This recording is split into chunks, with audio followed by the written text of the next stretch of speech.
Hey piggy people, little Darko went for a neuter today, and he also had some spurs taken off of his molars, and he had a little lump on his belly that got taken away, and it went for testing. While he was gone, I was able to redo his cage a bit and tidy it up and make it a lot nicer. So on the very bottom there is vet bed, and then on top of that, to cover the vet bed, is this big huge pad I got from Amazon. So it's really thin, but it's waterproof, and then it blocks him from trying to pull or chew at the vet bed, because that material for vet bed, I could see a rabbit ripping that up. So now his base of his cage is really squishy, and he right now has 2 litter boxes. So we have the one in the corner, and his hay box is now up on the grids. And then he has one really low litter box. It's just a very shallow pan, and that one's a lot deeper in the back there, but I have some fleece kind of stacked up, so he uses that as a step.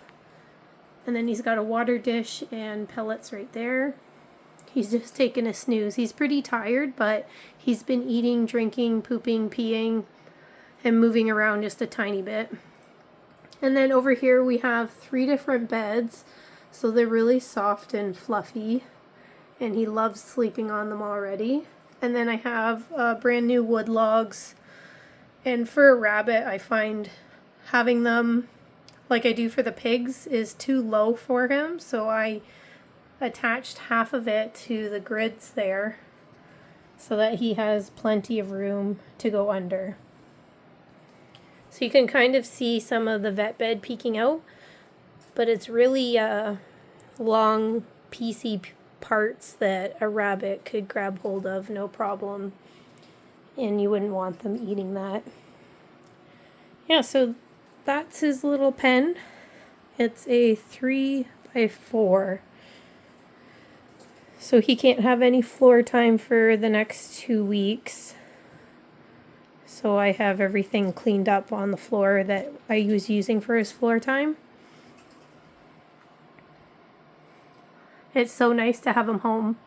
So he is 10 years old, so I was quite nervous about him going to be oh my goodness, can I speak? I was quite nervous about him going under anesthesia because of his age, but they said he did wonderful.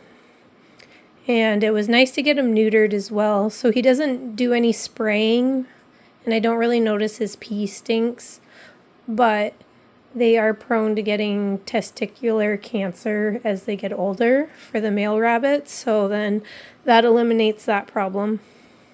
So that'll be healthier for him. And then it was nice excuse me, for them to check his teeth while under. So they did do a dental x-ray and said that his roots for all his teeth looked great. And then they only had to take off like some sharp points off the molars. So that's great that that's taken care of. And it's really nice to know that the rest of his teeth, though, looked great. Yeah, and then that little lump that they took off, I don't know if it's going to be like a cyst. It was just on his belly, and it wasn't too big. Maybe the size of like my pinky nail.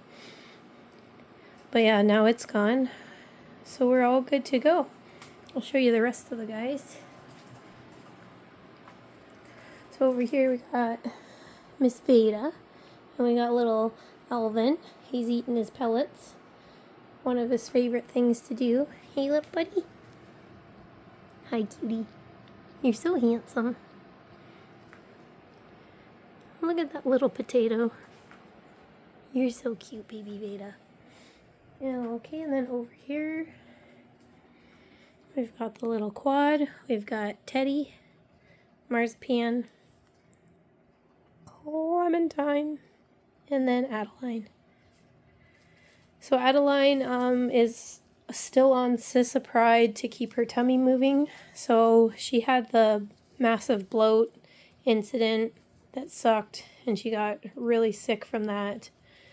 And then once I was able to wean her off the medication, it was about 2 days later, her tummy started to slow right down because she started to go back to not really eating properly, and her poops started getting really huge again, so you could just tell that everything was slowing down.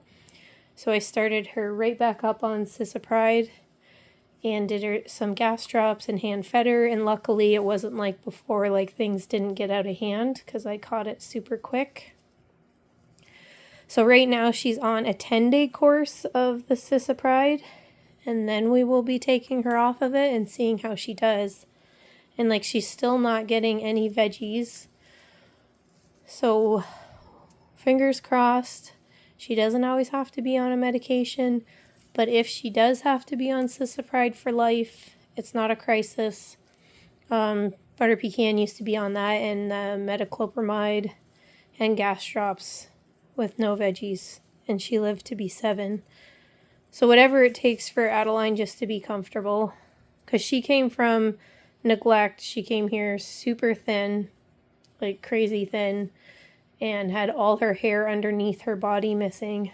So obviously she was not fed properly or looked after properly.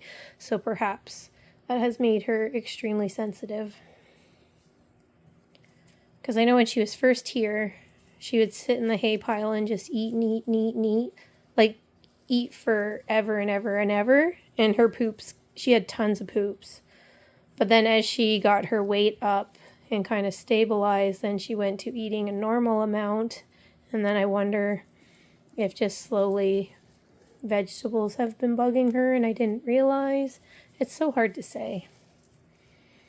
Little pigs can be tricky creatures sometimes. All I care is that she's eating. Nothing is more... Oh, you're so pushy, Marzi. Nothing is more depressing when pigs don't want to eat and they don't feel right. Did she boot you out? You're so cute.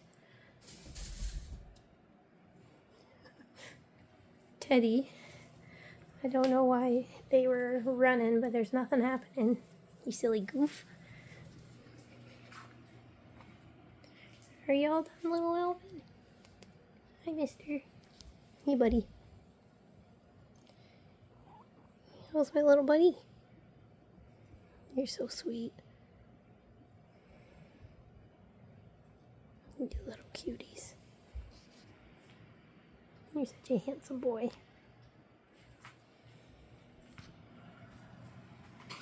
Oops, almost tripping over with logs. Hi, little Darko. Oh, you're so cute. It's nice to see him stretched out and comfortable. Driving back home with him, he was all wobbly. But he's definitely seeming better now. What a good boy. You're a tough cookie. Alright guys, see you later.